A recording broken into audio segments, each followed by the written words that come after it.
Kita ke informasi lain, saudara, sebanyak 127 rumah warga di 4 dusun kecamatan Sirampok, Kabupaten Brebes, Jawa Tengah mengalami rusak parah akibat tanah bergerak.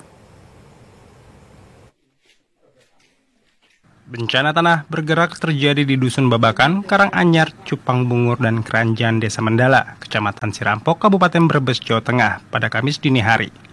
Sebagian besar rumah warga mengalami retak pada dinding, lantai atap miring hingga ambruk.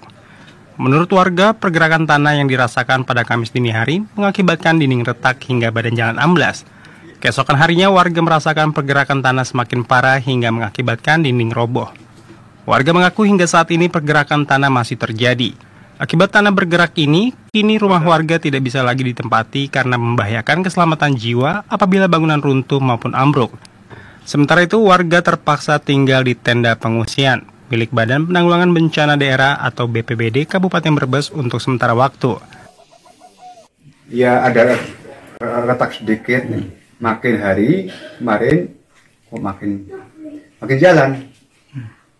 Atap itu ini malam jam 2 berasal itu jam 2 ini sore ini kamar ini nggak begini langsung makin jalan. Sementara itu, Camat Sirampok Slamet Raharjo mengatakan jumlah rumah terdampak sebanyak 127 rumah, sedangkan yang rusak berat mencapai hampir 100 rumah.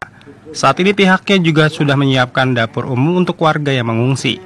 Awal-awal yang kelihatan hanya beberapa rumah dan jalan juga kelihatan, tetapi semakin siang dan semakin kesini ganti hari malah bertambah jalan-jalan infak susur. Banyak yang rusak, ditambah rumah yang rusak itu semakin bertambah. Jadi ini benar-benar terasa dan ini masih ada pergerakan tanah ditandai dengan bunyi letak itu artinya itu ada pergeseran di bangunan rumah ataupun kalau jalan kelihatan itu terus bangunan rumah itu yang kelihatan. Selain bangunan rumah warga, sejumlah titik akses menuju ke pemukiman juga mengalami kerusakan retak dan amblas, sehingga hanya bisa dilalui dengan berjalan kaki. Warga kini membutuhkan bantuan makanan, perlengkapan bayi, dan obat-obatan. Fauzan Nur Aziz, TVRI Jawa Tengah melaporkan.